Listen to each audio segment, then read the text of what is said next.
questions and ask them to John. We want this to be interactive so that you get the information that you want. Before I go ahead and introduce our guest speaker, I would like to welcome Jennifer Sloat from K. Hovnanian Homes. They have been a wonderful partner and sponsor, and we certainly wish that we could have gotten you all in a big room and broken bread and had some lunch together. But I hope that all of you were able to redeem your Starbucks gift card on behalf of KHOV to enjoy a sweet treat either today or a coffee tomorrow or something. But with that, I will turn it over to Jennifer. So thank you so much for being our sponsor today. Thank you so much, Kim, for having us. This is such an exciting meeting. There's so many amazing things going on in Stafford County, and we're proud to be a building partner within that county. We actually have 2 communities currently selling in the Stafford area. One of them is, I consider, a legacy community for Stafford County, which would be Leland Station, the preemptive Embry Mill, if you will. And we're wrapping up, actually. We have the model home for sale out there, and we invite you to bring your clients. That one is for sale for $609,990. You can also purchase it with furniture. An amazing house, probably the best lawn I've ever seen, right there at Leland Station. Last house available in a community that's been building for over 15 years in the county. So quite an interesting end to our legacy at that community. We also have Embry Mill. We're almost about to put things within Embry Mill, including active adult. So we're super excited about that. It hasn't quite opened yet, but coming soon. And then we also have our Benson's Mill model home for sale on 3 acres in Stafford County on the Route 17 area, very popular quarter. That one is a 3-acre home and has some of the most amazing finishes you'll ever see. But just really quick, I want to tell you one of the partner with our realtors. We also have a glimpse of some homeowners walking out that have just enjoyed an amazing tour where they get to pick all of their colors, their finishes, and the world of HGTV. K. Hovnanian Homes is bringing you some of the most modern finishes you can get in production building without going to a custom builder. We have amazing options that you can choose from, tons of levels. You get to work with a professional designer. Your homeowners will absolutely be taken care of. They will get beverages. The red carpet will get rolled out. So we definitely want you guys to keep choosing Hovnanian Homes in Stafford County and every county that you guys live in. Please feel free to call us and rapid register any of your clients. Kim does have the information for that phone number if you need it, and of course you can contact me. We hope to see you at one of our model homes here in Stafford County or any of our surrounding partner counties. Talk to you guys soon. I hope you enjoy the meeting and the coffee. All right, Jen, well, thank you for that. I'll make sure that we get information for people to connect with you into the chat in case they want to call or visit the website. So with that, we will turn it over to, oh, we're losing you. We've got a bad connection, Jen, I'm sorry. But we'll make sure that we get that information out to everybody so they can touch base with you directly. So with that, we will turn it over to our guest speaker today. I've had the pleasure of working with John Holden for a little while now. He is the Economic Development Director in Stafford County. Certainly there is a lot going on in Stafford from a housing perspective. I know I don't need to tell you all, you are the experts, but when I checked last month when I was running my statistics, we are at a 1.3 or 1.6 months of supply in Stafford County. So certainly COVID has impacted people's desire to put their homes in the market, but also there's a lot of demand. Stafford is a great place to be. It's a growing place. There's some great new visions for some areas in the county that I'm excited to hear John speak about. So with that, I will turn it over to John Holden. Thank you all. Can you hear me all right? Nods? Okay. So thank you for having me today. I really look forward to any questions as we go along through this because you are much more experts in residential real estate than I am in the housing market, which is critical because the #1 thing in economic development is workforce.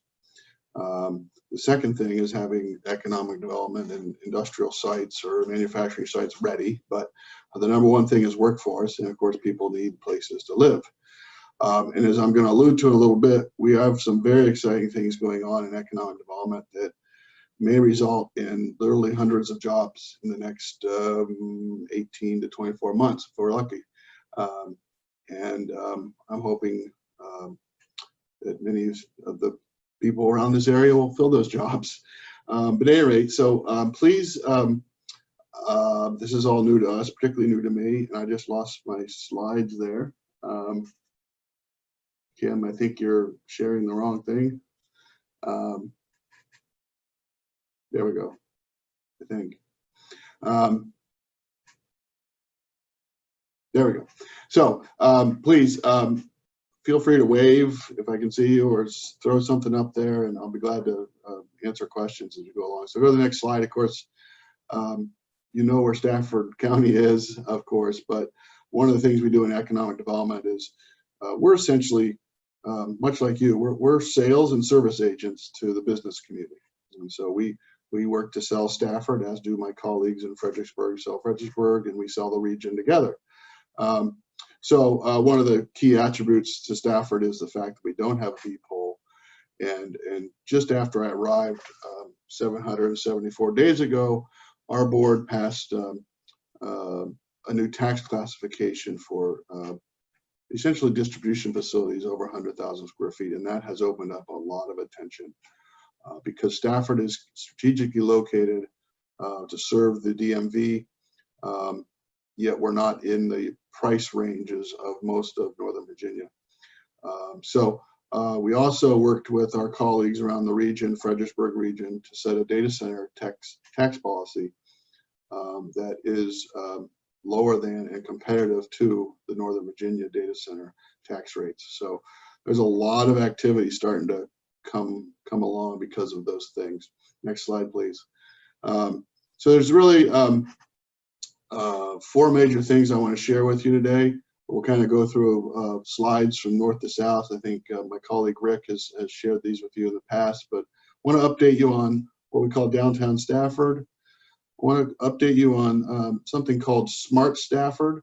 That's a new initiative that I'll tell you about regarding smart technology, which is the worst terminology ever created for anything.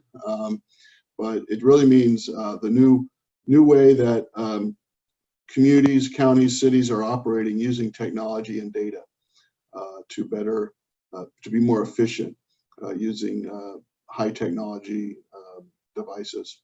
And related to that is cyber and technology business. And so we're launching, in fact, you should start hearing about it, an entrepreneur development program around technology. On July 30th, there'll be an event I'll share with you a little bit. And then I want to tell you about Centerport, which is one of our primary areas for economic development. So if you could go to the next slide, please. Actually, 2 slides.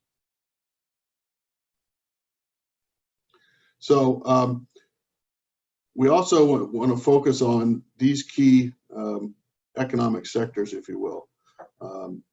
Cyber and government contracting kind of go hand in hand, but not exclusively, along with what I was alluding to as smart technology. Smart technology includes everything from, I'm sure you've seen them in other places. You've seen it probably now in facilities you're going in where temperatures are being taken to keep people safe, where people are alerted if they're not social distancing. It includes traffic monitoring and other things. Warehouse distribution has been a targeted sector in Stafford for some time, but as the growth of internet sales has increased, and again, post-COVID, we're in a great situation to provide what's called the last mile distribution market to both the DMV and the Richmond market. And as I said, as we get into more of that, I want to try to encourage a little more tech manufacturing. Stafford only has 2% of our employment in manufacturing. One of the goals of economic development is to diversify the jobs and tax base. And so we're going to, because of our attributes in technology, I think we can attract some technology manufacturing. And then finally, community economic development is about place. And that's about developing things like, talk about downtown Stafford and other assets that we can then share with the world. So we want to do more to develop what we call tourism assets, community assets in Stafford, whether that be paths or walkways or event venues or those kinds of things. Clearly, there's been you know, everything's a little on pause with COVID, but I think there's still a lot of appetite for that kind of thing in the community. And there's not only a desire for it, but I think there's an actual demand. If you think of desire in terms of human desire, social desire, but demand in terms of economics. So next slide. So I'm just going to run a quick tour from north to south. Of course, the north is where we have a lot of defense contracting around our one of our premier office sites called the Quantico Corporate Center. Exciting new things going on there. You go to the next slide. It's just an overview of that area. Is that a company called Merit Construction, which is a high-class, they do office, but also what's called tilt manufacturing facilities. Just purchased a property, the last property in there, and they're developing 165,000 square feet. In fact, their permit, I think, went in this week. And they're doing that, they were doing that pre-COVID, and they're doing it now even in the midst of it. So they believe there's a lot of potential for economic activity in that part of course, North Stafford.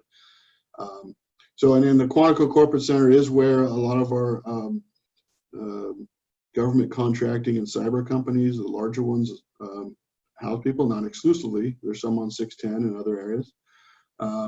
But it's a premier office park, and there's a group up there called the Quantico Cyber Hub, which is a foundation that's also sponsoring kind of training and certifications in cyber technology as well. Next slide. So then in the center part of the county, of course, the major new initiative, if you haven't been here yet, just come up and get off exit 140. It's just kind of exciting. It's the newest interchange, I think, in the Commonwealth. It's been in place now 6 months. It is kind of fun and exciting and shiny. Just to the west of that is a new development where a Publix grocery store will be going. And this whole area is what we refer to as downtown Stafford. Downtown Stafford is an area, if you will, of which there's going to be neighborhoods, we envision. And so if you go to the next slide, I'll just give you an overview. This was before the interchange was finalized. So you see the big brown stripe, if you will, through the middle. That's the new Hospital Boulevard to the east of I-95 and west. The Publix is going to that area just to the right of what I think you can see the soccer fields over there in the left part of the portion. So the next slide will show what we call is the downtown Stafford area. So there's the interchange to the left, and along the southern path there, that's the new Hospital Boulevard. It connects to Route 1. Across the street there's the hospital. Then you go north up Route 1, essentially to the upper part of that triangle, which is Courthouse Road.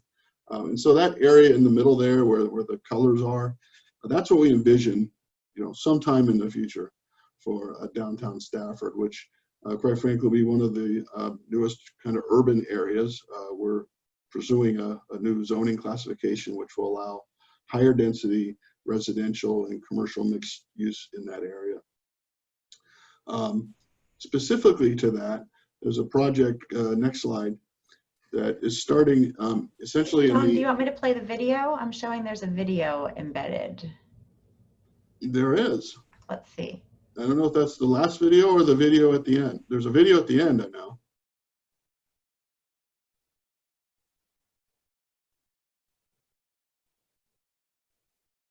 Any luck? Do y'all see my video? No? No. I don't think there's a video on that slide.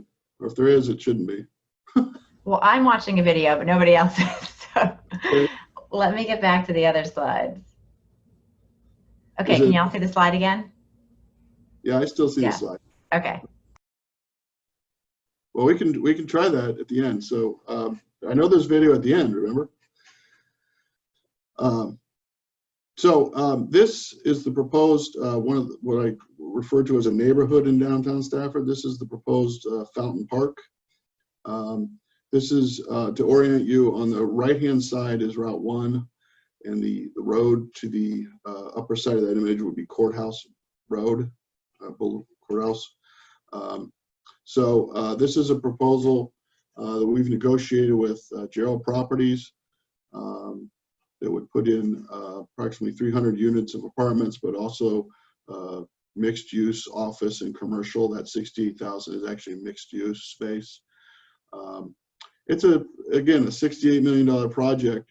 They had come to us originally with a $6 million project. And so with negotiating various pieces, we've been able to essentially secure a $68 million investment for approximately $300,000 of county funds. The board is hearing there's a public hearing on this project essentially next Tuesday, July 7th. But we see this as a kickoff to the larger development of downtown Stafford. So next slide. So I mentioned a lot of economic activity in Centerport. Centerport, actually just go to the next slide, is of course the... Before we move on, John, I'm seeing Clay has raised his hand. Sure. Just a quick question. On the downtown Stafford, you've got it, sometime in the future. Is that like 30 years out? Is that 10 years out? And what is the accompanying like improvements to Route 1 right there that'll come along with that to avoid? I mean, it's already a traffic jam as it is. VDOT is widening Route 1. I don't know the schedule, but it's like imminent in the next year or two. Essentially from roughly the interchange of Courthouse to the north and south. So that's going to happen the next couple of years, as well as the interchange there at Courthouse. So a road widening project is taking place there.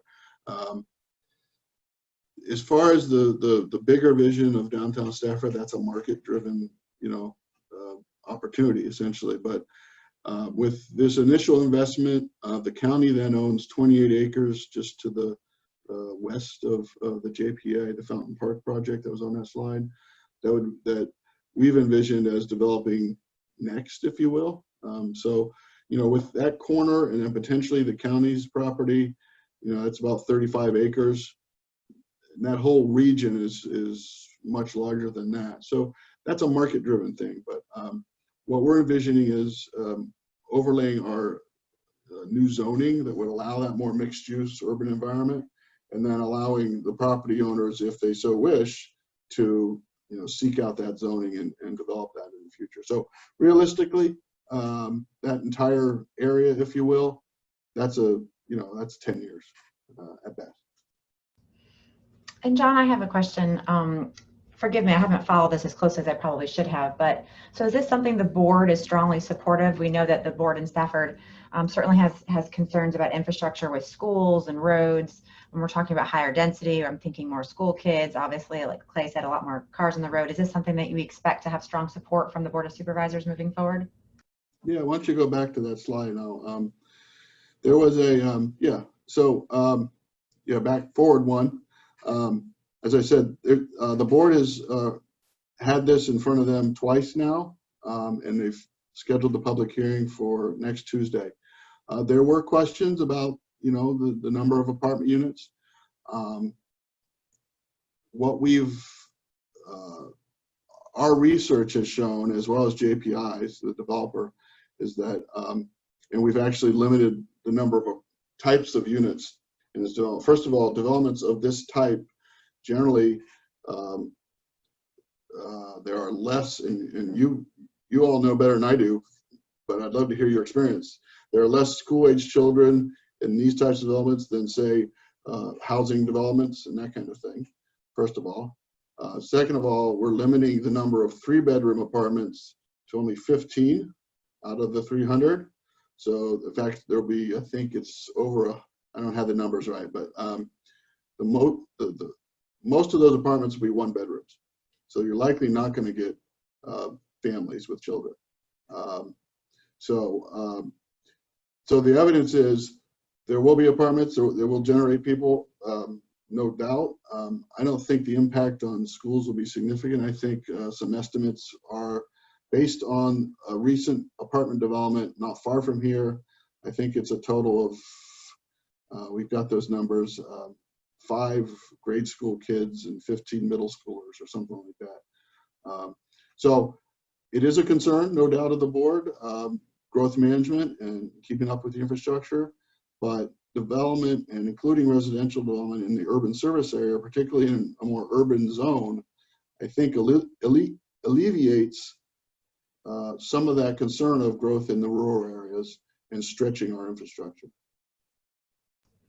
John, I'm seeing Bobby has her hand raised. So Bobby, I'll turn it over to you. If you unmute, go ahead.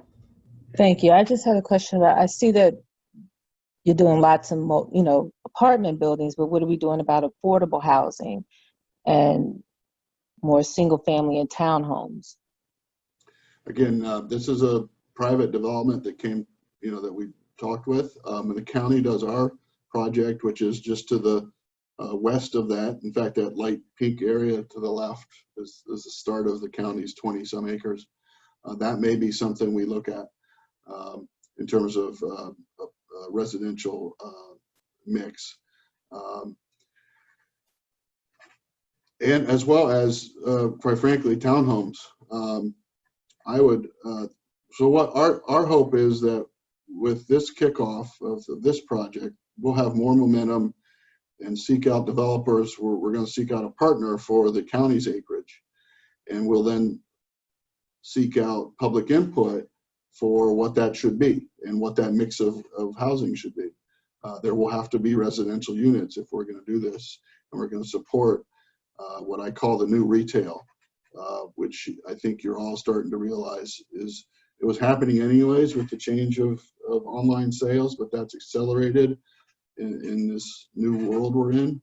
So there's a whole new model to retail and commercial development, particularly in urban areas, that I would like to suggest goes along with housing in the development of the Fountain Park, but also the future county property. So it's something that I know a couple board members have asked. It's a very good question, and something we'll look at when we develop the county property. And John, oh, sorry, I'm getting a little trigger happy here. So one thing that I'll mention too is Stafford is a part of the George Washington Regional Commission, which is our planning district here, and they are in the midst of a very comprehensive housing review. We've contracted with Housing Virginia to do exactly that, to look at creating sort of a toolbox for local jurisdictions to use, and Stafford is certainly a part of this, to say, hey, if affordable housing is important to your jurisdiction, here are some things we think might help. So they're at the beginning stages of doing that study, but FAR is an active participant, and the jurisdictions will absolutely get whatever comes out of that, hopefully as a toolbox to use. Certainly, it's not going to be a blanket applied to every jurisdiction. It'll be what is needed in that area, but we're hoping to give some options because affordable housing is incredibly important. I know there was an article today, an editorial in the paper about, if we continue to have months and months of unpaid rent, certainly it's a major concern for our property managers. We want those tenants to stay housed, but there is no moratorium for those landowners. They're still having to pay their taxes, their maintenance, if they owe a mortgage. We don't want to see some of that inventory leave the market if those homeowners cannot afford to keep their properties in the rental market. So a lot of things I think we're going to see over the next year or so that will be focused on affordable housing, because the need is becoming, it was already acute, as you all know, but with the potential for some eviction crises coming up across the Commonwealth, there's going to be, I think, a lot of focus on affordable housing. So John, would you agree with that? I agree. As I'm going to allude to, we have the potential of landing some companies that will generate hundreds of jobs. These will be good paying jobs with good companies with health benefits that aren't, super high paying jobs, but they're good jobs, right? They're above the medians, right? So that's that quote middle income and some lower possible income jobs as well. So my question to quite frankly, residential realtors is, what do we need to do to start? If we're successful in economic development, I'm not just talking about Stafford, but even Fredericksburg, Spotsylvania, the rest of the region. What's our housing stock? What's our demand going to be, right? Across income levels, right? So that's a very important part of this puzzle that I frankly will turn to you and your expertise to help us understand that. But we're going to need housing for people to live. Otherwise, people will be on I-95 more so. Okay, we have one more question from Clay. Go ahead. Well, just one comment, and I think I shared this with Meg Bomke maybe 3 years ago when we had a sit down with her. I think affordable senior housing is an overlooked opportunity for the county, providing somewhere where a senior can sell their home that is more properly located for a younger family. There are folks stuck in their homes now who can't afford to go into a $400,000 senior living, but they need to get out of their current home, which is perfectly located for a young family who wants to have proximity to certain areas, and we just can't build anymore in those areas. So if there was some way, I mean, there's one neighborhood here in Spotsylvania that has homes that are in the mid twos for seniors, and they will not be on the market for more than hours. The demand is there.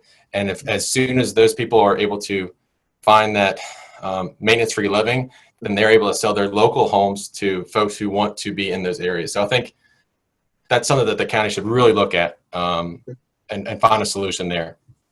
Thank you.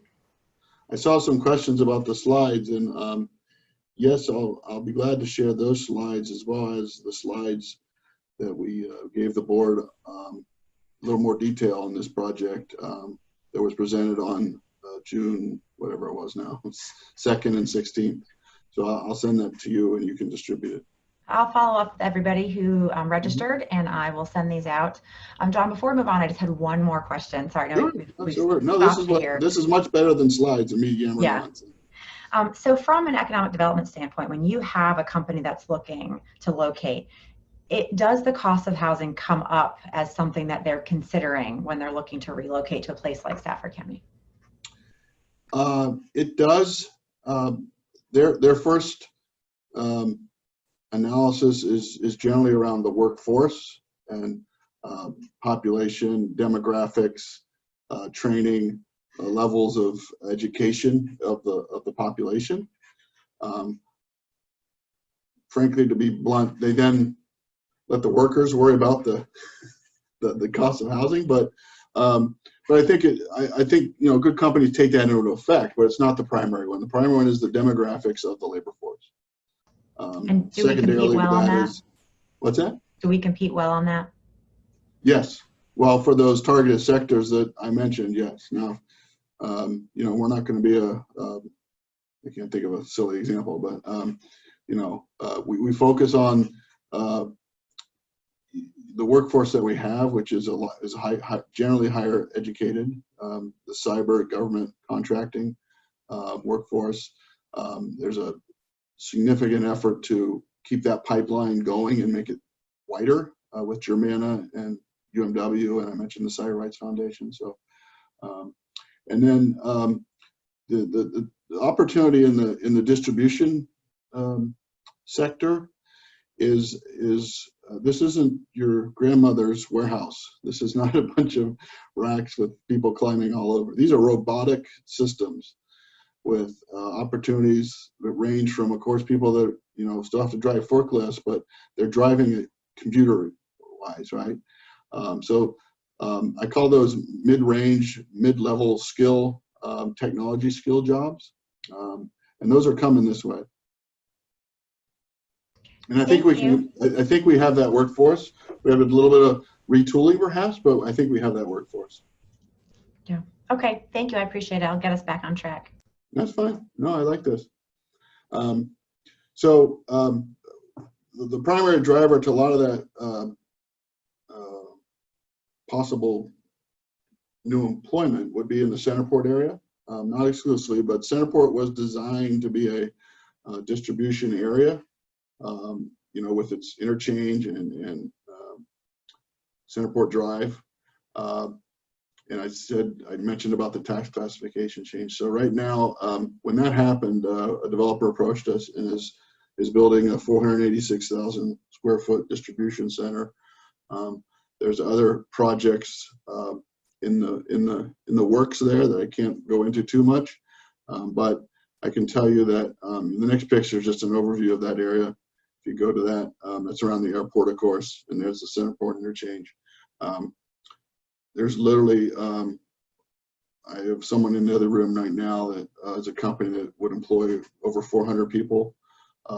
There's something going through the permitting process that would be 200 some jobs. So there's significant job generation happening in the next 12 to 18 months. Again, keep our fingers crossed and hope these all come through. There's a lot of details and financing that still has to happen, but we're close.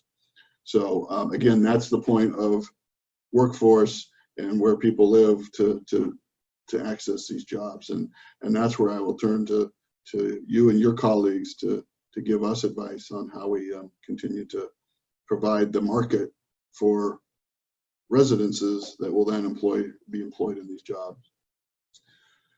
So the next slide, I just alluded to this slide. That's just a zoning map of some potential projects going on. So again, I'll send you these slides. And then, of course, the southern corridor is essentially Route 17, west and east across the county, just north of Fredericksburg, of course. Everything from, we're working with some projects to revamp UMW's Stafford campus. There's hub zones in those areas. We have some data center sites in that area too. So and it's another area that is seeing a lot of activity, not as kind of focused as say Centerport or downtown because it's not around a particular area, but there's a lot of opportunity in that area. The next image,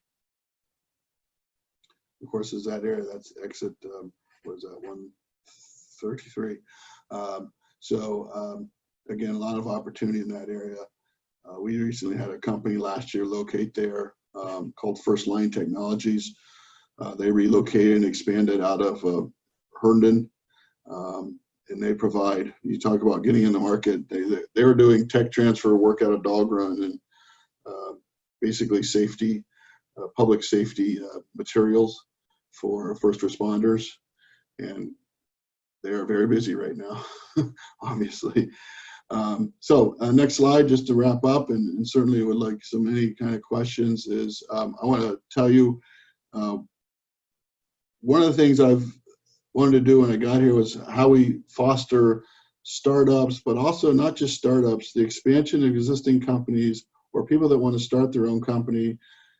For example, we have, tens of thousands, over 50,000 out commuters in Stafford County, primarily driving north. Maybe some of those people would like to start their own company and have good expertise. So we're launching an entrepreneur development program. It's actually across the region, the Fredericksburg region, from King George to the city to Stafford. On July 30th, we're having a virtual town hall to launch that program. So all of you should be on our email newsletter list. If you're not, please look for information on that coming up. And so that literally we're launching the advertising for that tomorrow. And in conclusion, there's a short video on that last slide, if we can show it, Kim. So John, I'm going to work on getting the slide up. Give me a second. Okay. But what I'm going to ask, while I work on that, I'm going to ask you a question.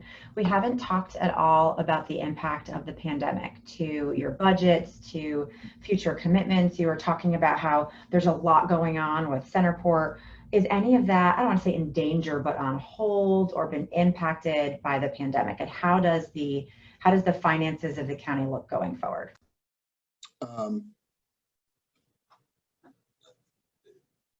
We put it this way, it was a significant impact to the county, as it was to every jurisdiction and all businesses. The money all flows downhill, as they say, right? So when people weren't staying in hotels, we're not getting our occupancy tax. When people aren't buying meals, we're not getting our meals tax. So the county, I give, quite frankly, our board and our budget staff administration incredible kudos, because literally on 1st of March we had a budget going in that was ready to be approved, and it all changed 2 weeks later by the tune of I think $7 million just to get through FY20. Of course, we end on June 30th. We've all budgets have put off spending, only essential spending. Our tourism fund has been basically cut in half from a budget standpoint. So yes, it's had major impact. Fortunately, we have a very significant Stafford Economic Development Authority, and they had a little reserves, and so they were able to provide a grant program to businesses. And they stood that up in 2 weeks, and within 4 weeks, we had given out $450,000 to over 120 businesses in Stafford, ranging from 1 employee to 50, give or take. So we're fortunate now that we're going to have the county is recipient, as all jurisdictions of Virginia, of some CARES Act money. And so the board is evaluating that as well on July 7th. In terms of, there's rules on how you can spend that and all that. But one of the aspects of that is another round, what we'll call round 3 of potential business grants for Stafford businesses. Probably depending on how, exactly how much is allocated to certain parts of the budget, we'll probably roll that out towards the end of July, early August, because that CARES Act money has to be spent by December 30th. So yes, it's a major impact. Has it slowed us down? No. Has it slowed down the kind of projects I've been talking about? No, not at all.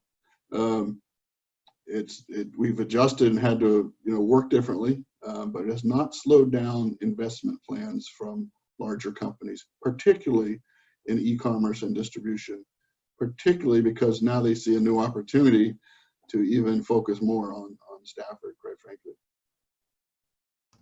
Well, John, that's good to hear. That's very encouraging. Yeah, no, it's been a wild 4 months for everyone. It's been a wild 4 months for us here too, I can tell you. I bet. Okay, so before I start the video, I just want to make sure there are other questions from folks on the call. We take them at the end. And again, this is just a short video we put together. Actually, when the COVID crisis started, we put this together and put it out. Okay, well, I'm going to go ahead and play it. If you can hear it, just give me a thumbs up.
That was really cool.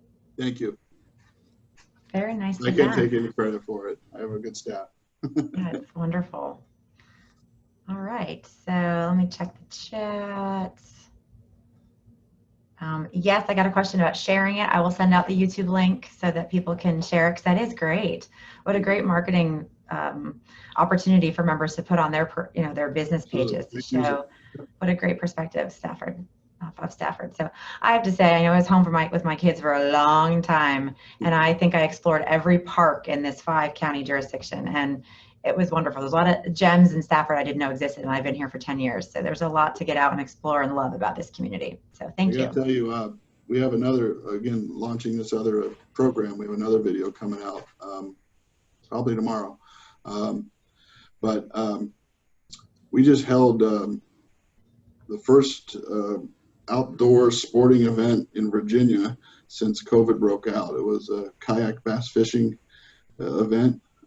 So if you're into any kind of fishing or know people that are, Fox Sports Network, July 4th, Chad Hoover's Fishing will be